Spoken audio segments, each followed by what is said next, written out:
Assalamu alaikum. As in previous lecture, we talked about function overloading, and we have seen that when we have different number of functions having same name, and we have to create difference with the number of parameters or with the data types of parameters, then we say that these functions are overloaded. Okay, then we have seen that if we keep same names of return types, or we keep different names of return types, different types of return types for those functions, then there is no connection between function overloading and return types of those functions. Okay, and the basic benefit of function overloading was readability.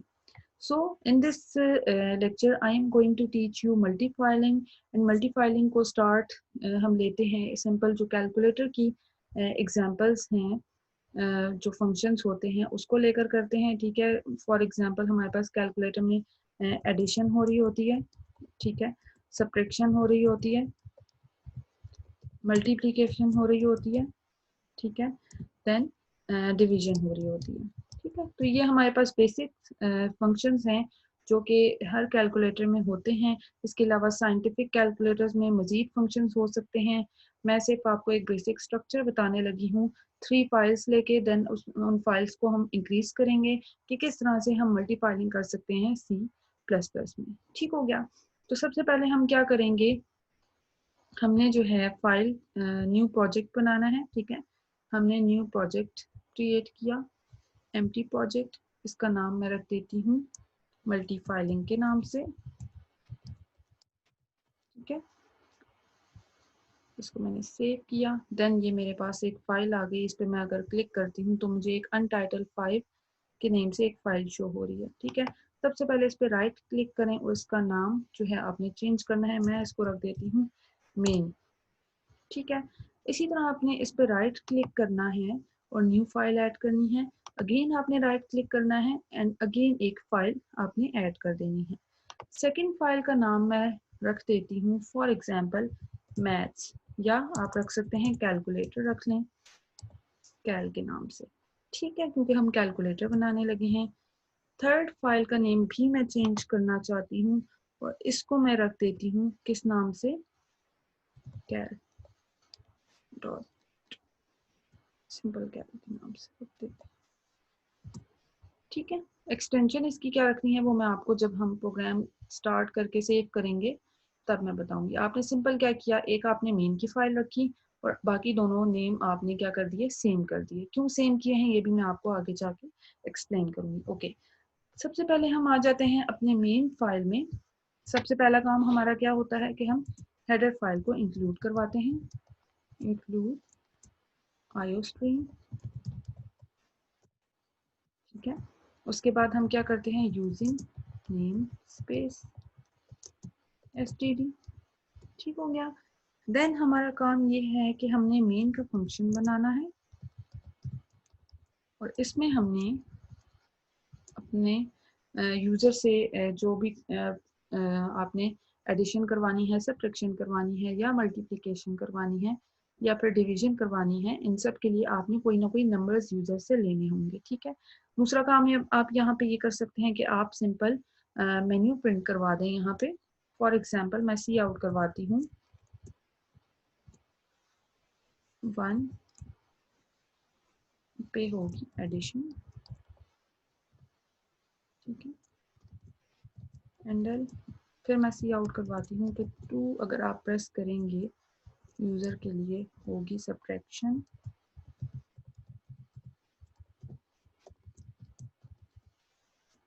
ठीक हो गया.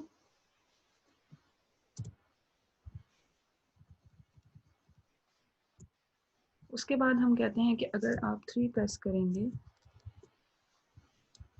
तो क्या होगी, multiplication.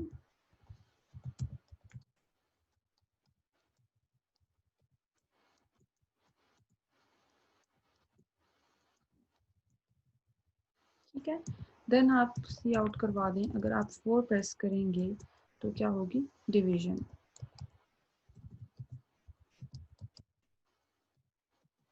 ये हमारा simple सा menu हो गया. अब हमने क्या करना है, यूजर से चॉइस लेनी है, तो हम कहते हैं C out end L enter your choice.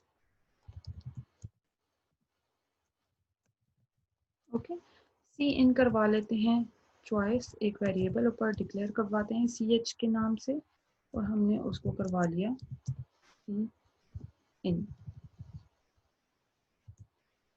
Okay, अच्छा, उसके बाद हमने क्या करना है, सिंपल कंडीशन लगानी है कि अगर हमारे पास चॉइस क्या है, 1 होती है तो हमने एडिशन का फंक्शन कॉल करना है, 2 होगी तो हमने सब्ट्रैक्शन कॉल करनी है, 3 होगी तो हमने मल्टीप्लिकेशन कॉल करनी है, और 4 होगी तो हमने डिवीजन कॉल करनी है।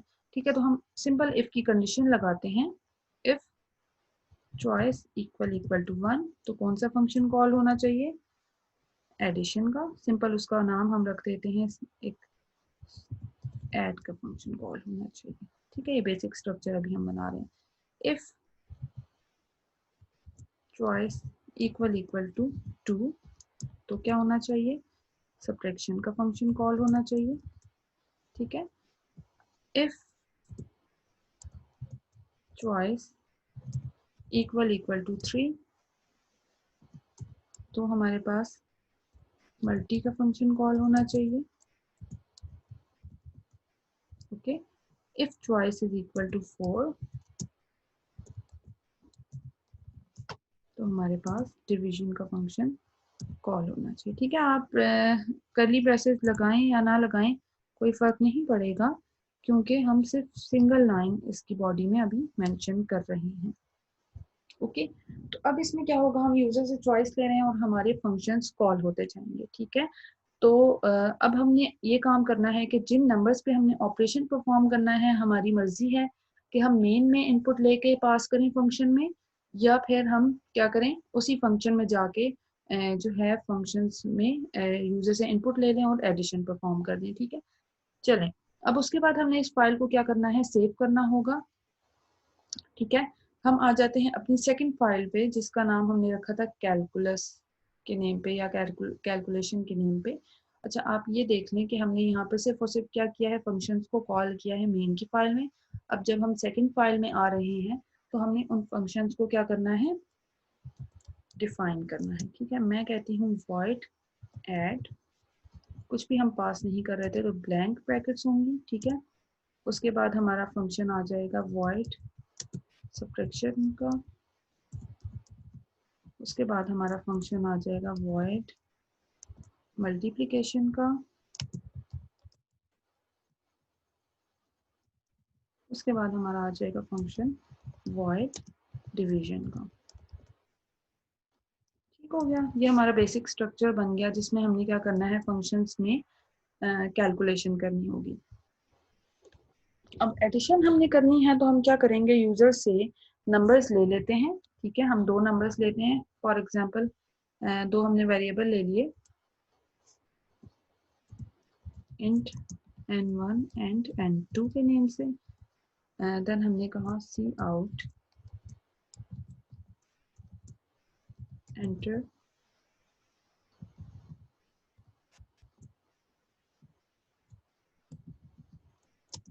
Two numbers.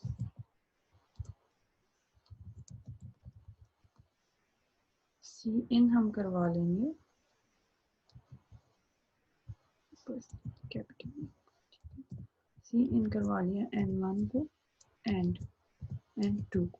ओके, उसके बाद हमने क्या करना है, सिंपल ऑपरेशन परफॉर्म करना है, तो हम क्या करते हैं, सी आउट में ही प्रिंट करवा लेते हैं रिजल्ट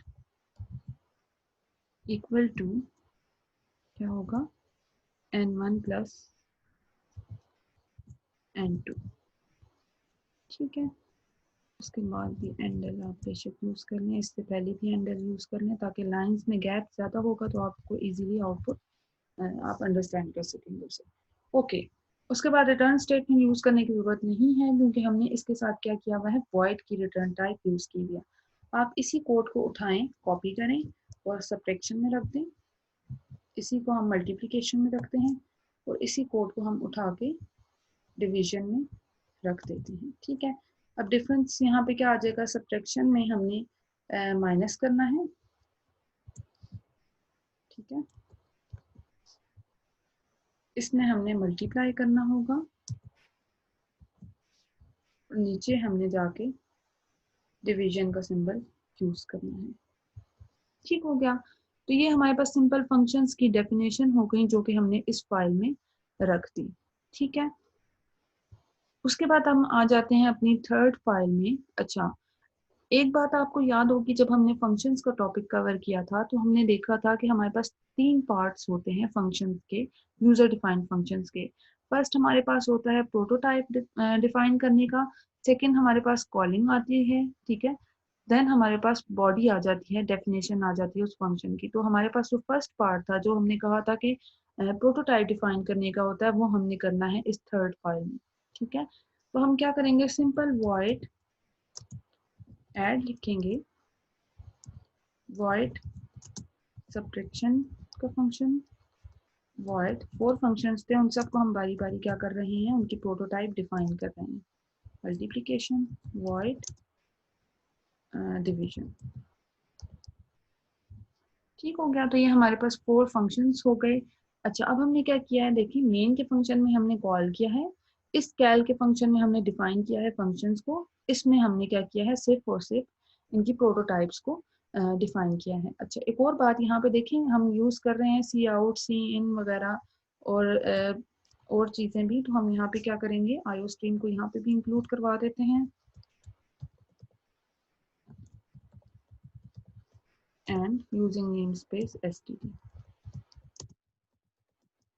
जबकि हमारे पास जो सेकंड फाइल है कैल के नाम से, जिसमें हमने सिर्फ और सिर्फ प्रोटोटाइप्स डिफाइन किए हैं, इसमें आपको कोई भी हेडर फाइल देने की जरूरत नहीं है। ठीक है, और मेन के फंक्शन में अब हमने क्या करना है वो मैं आपको बताती हूँ। उससे पहले हम देख लेते हैं कि मेन के फंक्शन को जब हमने सेव करना है, कंट्रोल एस में करती हूँ, तो कैसे सेव करना होगा। यहाँ पे कैल की फाइल आ गई है, तो एक इस वाली फाइल को जिसमें हमने डेफिनेशन परफॉर्म की हुई है अपने फंक्शंस की, इसको हम कर देंगे सेव सीपीपी फाइल के थ्रू। ठीक है, ये आपको नीचे नजर आ रहा होगा, सीपीपी फाइल एक्सटेंशन है, इसके थ्रू आपने क्या किया, इसको सेव कर दिया। अब जैसे ही सेव किया तो आपको ऊपर कैल डॉट सीपीपी नजर आ रहा होगा। इस कैल की फाइल को जब मैं सेव करती हूँ तो मैं क्या कहूँगी, ये हमारे पास क्या है, हेडर फाइल है। ठीक है, तो इसको हमने क्या रखना है, अपनी हेडर फाइल रखना है, तो इसको हम क्या करेंगे, कैल डॉट एच इस फाइल का नेम होना चाहिए। ठीक है, जैसे ही हमने इसको सेव किया तो देखिए ऊपर कैल डॉट एच आ गया, ये हमारी मेन की फाइल है। इसको कंट्रोल एस करते हैं तो मेन डॉट सीपीपी होगा, इसको हम सेव करेंगे तो ऑलरेडी एक प्रोग्राम बना हुआ था, इसलिए आपके पास ये पॉपअप बॉक्स आ गया। अच्छा, मैंने सेव कर दिया जैसे ही, तो ये डॉट सीपीपी की एक्सटेंशन के साथ सेव हो गया। ठीक है, अब हमारा ये काम रह जाता है, क्वेश्चन ये अराइज होता है कि किस तरह से हमने इन तीनों फाइल्स को लिंक अप करना है। पहला जो पॉइंट है लिंक अप करने के लिए वो ये है कि इन दोनों फाइल्स का नाम हमने सेम रखा। दैट मीन्स कि ये हमारे पास एक सीपीपी फाइल है जिसकी हेडर फाइल क्या है, कैल डॉट एच के नाम से है। ठीक है, अब हमने इन दोनों का कनेक्शन किसके साथ बनाना है, मेन के साथ बनाना है। तो हम कैसे करवाएंगे, हम जैसे आम हेडर फाइल्स को इंक्लूड करवाते हैं, इंक्लूड, आपने इस तरह से एरोज यूज नहीं करने। अगर मैं कहती हूँ कैल डॉट एच और फिर मैं इसको एग्जीक्यूट करके देखती हूँ, एरर आ रहा है ना, दैट मीन्स कि आपने यहाँ पे क्या यूज करने हैं, इन्वर्टेड डबल कॉमास यूज करने हैं। ठीक है, कैल डॉट एच के अराउंड। ओके, सो ये हमारे पास एक हेडर फाइल इंक्लूड हो गई जो कि यूजर डिफाइंड हेडर फाइल है, जिसको आपने इन्वर्टेड कॉमास में जो भी आपने नेम रखा हुआ है डॉट एच करके इंक्लूड करवाना है एज इट इज, जैसे आप कोई भी सिंपल हेडर फाइल को इंक्लूड करवाते हैं। ठीक है, उसके थ्रू होगा ये कि ये वाली हेडर फाइल इंक्लूड हो गई और इस हेडर फाइल के खुद ब खुद जितने भी फंक्शंस हमने डिफाइन किए हुए हैं इसी की सीपीपी फाइल में, क्योंकि दोनों का नेम सेम हमने रखना है हमेशा, तो ये वाले फंक्शंस खुद ब खुद एक्सेस हो जाएंगे। हमने सिर्फ और सिर्फ अपनी मेन की फाइल में किसका एड्रेस देना है, कैल डॉट एच का। ठीक है, तो आपकी एक मेन की फाइल होती है मेन डॉट सीपीपी के नेम से, दूसरी फाइल्स में आप एक को सीपीपी फाइल रखते हैं जिसमें आप अपने फंक्शंस को डिफाइन करते हैं, तीसरी फाइल जो उसी नेम से होती है जिसमें आपने फंक्शंस को डिफाइन किया था, उसको आप हेडर फाइल बनाते हैं .h की एक्सटेंशन के साथ। ठीक है, अब इसको हम एग्जीक्यूट करके देखते हैं और देखते हैं हमारी आउटपुट क्या आ रही है। ओके, हमारा मेन्यू प्रिंट होकर आ गया। हमने फॉर एग्जांपल करनी है मल्टीप्लिकेशन। मैं 3 एंटर करती हूँ। एंटर 2 नंबर्स, 2 और 3 मैंने दिए तो मेरे पास रिजल्ट क्या आ गया, 6 आ गया। ठीक है, तो हमारे पास ये काम जो हो रहा है जिसमें मेन्यू एक ही दफ़ा प्रिंट होकर आ रहा है, इसको मैंने पहले भी आपको एक एग्जांपल में बताया था कि अगर आपने ये करना है कि आपने मेन्यू को दोबारा प्रिंट करवाना है तो हम यहाँ पे एक लेबल बना देते हैं मेन्यू के नेम से, और हर एक फंक्शन के बाद गो टू की स्टेटमेंट यूज कर लेते हैं, मेन्यू गो टू मेन्यू। ठीक है, इसी तरह यहाँ पे भी हम गो टू मेन्यू यूज कर लेते हैं। इसी तरह यहाँ पे भी हम गो टू मेन्यू यूज कर लेते हैं। ठीक है, अब इसको एग्जीक्यूट करके देखते हैं और फिर देखते हैं कि हमारे प्रोग्राम की आउटपुट क्या आ रही है। फॉर एग्जांपल मैंने 2 दिया, 2 नंबर्स देने हैं, रिजल्ट हमारे पास क्या आया, -1, क्योंकि 2 - 3 हुआ, सब्ट्रैक्शन हुई, -1 आया। अगेन मेन्यू आ गया, मैंने कहा 4 मुझे देना है, 2 और 3 की डिवीजन हो गई तो रिजल्ट हमारे पास 0 आ रहा है। दैट्स वाई कि हमने वहाँ पे इंटीजर रखे थे। ठीक है, 2/3 हमारे पास पॉइंट्स में वैल्यू आई थी। अगर हम इसको फ्लोट वेरिएबल रखते तो ऑब्वियसली हमारे पास पॉइंट्स में वैल्यूज आ जाती। फॉर एग्जांपल 4 को हम दोबारा करके देखते हैं। मैं कहती हूँ 6 और 3, तो आपके पास आंसर में क्या आ रहा है, 2 आ रहा है। ठीक है, तो ये सिंपल सा प्रोग्राम था जिसमें अभी हमने क्या किया, हमने वैल्यूज जो हैं यूजर से फंक्शंस में जाके ली। आप ये काम भी कर सकते हैं कि आप मेन फंक्शन से पास कर दें ऐड के फंक्शन में वैल्यूज, सब्ट्रैक्शन में, मल्टीप्लिकेशन में एंड डिवीजन में। बट चेंज कहाँ पे होगा कि आप इस फाइल में आके यहाँ पे भी पैरामीटर्स अपने डिफाइन करेंगी जितने आपने पास किए हैं, और अपनी हेडर फाइल्स में जहाँ पे आपने प्रोटोटाइप दी है यहाँ पे भी आप बता देंगी कि किस टाइप का। फॉर एग्जांपल यहाँ पे मैं ले लेती हूँ 2 इंटीजर। ठीक है, और मैं कहती हूँ कि ऐड के फंक्शन में मैंने पास करवाए हुए हैं n1 और n2। ठीक है, तो यहाँ पे मैं डिक्लेयर नहीं करूंगी, इसको मैं कर देती हूँ comment.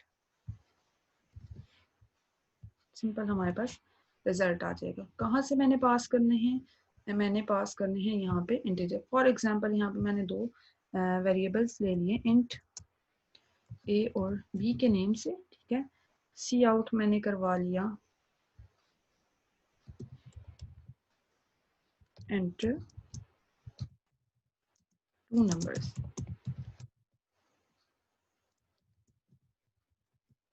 C in A and B. ठीक है, सॉरी यहाँ पे साइन आएंगे, और फिर मैंने इनको पास कर दिया ए बी को। ठीक है, अब हम सिर्फ एडिशन का परफॉर्म करके देखते हैं कि हमारे पास आउटपुट क्या आ रही है। हमने दिया 1, यूजर ने पहले ही नंबर्स मांग लिए, क्यों, क्योंकि अभी हम एडिशन के फंक्शन को हमने कॉल नहीं किया, हम मेन के फंक्शन में खड़े हुए हैं। तो हमने दिया 2 और 3, तो आपका रिजल्ट आ जाएगा 5। दैट मीन्स कि आप यूजर से वैल्यूज लेके मेन के फंक्शन से भी पास कर सकते हैं। अच्छा, एक और चीज ये भी बता दूं कि आप इसके रिटर्न टाइप भी डिफरेंट रख सकते हैं। फॉर एग्जांपल मैं कहती हूँ कि मैंने यहाँ पे रख दिया इंटीजर इसकी प्रोटोटाइप में, तो फिर यहाँ पे भी क्या हो जाएगा, इंट हो जाएगा। ठीक है, और इस रिजल्ट को मैं क्या करवाती हूँ, रिटर्न करवा देती हूँ। इसकी जगह मैं लिख देती हूँ रिटर्न की स्टेटमेंट। ठीक है, और इसको रिमूव कर दिया। दैट मीन्स के जहाँ पे हम कॉल कर रहे हैं यहाँ पे इंट रिजल्ट कोई वेरिएबल होना चाहिए जो उसको स्टोर कर ले इसके रिजल्ट को, जो भी रिटर्न होके आ रहा है, और हम सी आउट करवा दें रिजल्ट इक्वल टू res की वैल्यू। ठीक हो गया, चलिए एग्जीक्यूट करके देखते हैं इसे। एडिशन 2 और 3, और रिजल्ट देखें, अगेन हमारे पास 5 आ रहा है। दैट मीन्स के वैल्यूज भी रिटर्न हो जाती हैं। अब इसी को थोड़ा सा मॉडिफाई करते हैं। मैं कहती हूँ कि मैंने मजीद फाइल्स ऐड करनी है, तो क्या हम कर सकते हैं, हम ये काम करते हैं कि अगेन इस पर राइट क्लिक करें, new file, again right click करें, न्यू फाइल। ठीक है, मीन्स एक सीपीपी फाइल अगेन मैं कर रही हूँ ऐड, और एक हेडर फाइल कर रही हूँ। ठीक है, इसका नाम रीनेम हम करते हैं। फॉर एग्जांपल मैं इसका नाम रखती हूँ कैल ही रखूँ, तो क्या होगा, हो जाएगा। और इसी तरह इसका नाम भी कैल ही रखूं तो देखते हैं क्या होगा। ठीक है, अब ये जो मैंने न्यू फाइल्स बनाई, मैं ये काम करती हूँ कि यहाँ से एक जो है ये दो फंक्शंस की डेफिनेशन उठाई, यहाँ पे कॉपी कर दी, इसको भी हेडर फाइल बनाऊंगी। और यहाँ से मैंने जो लास्ट के 2 फंक्शंस लिए थे, कौन कौन से लिए थे, मल्टीप्लिकेशन और डिवीजन के, तो मैं यहाँ से उनकी बॉडीज हटा के नई फाइल्स में कॉपी कर देती हूँ। ठीक है, ठीक है, अब हम इसको सेव करते हैं और देखते हैं कि ये उसी नेम से सेव होती है या नहीं होती। देखें, अब do you want to replace it, means हमने ऑलरेडी cal.cpp और cal.h रखा हुआ है, तो इसका नेम हमें कोई और रखना पड़ेगा। फॉर एग्जांपल मैं रखती हूँ second.cpp, ठीक हो गया। और फिर हम जो दूसरी फाइल है उसका नाम हम कंट्रोल एस करते हैं, वो भी चेंज करना पड़ेगा इसी नाम से। फॉर एग्जांपल मैं ss.hash include ss.h एग्जीक्यूट करके देखते हैं। देखें, एरर आ रहा है ना, 3D और IO स्ट्रीम भी इंक्लूड नहीं है, जो कि हम क्या करते हैं, कॉपी कर देते हैं यहाँ से उठा के,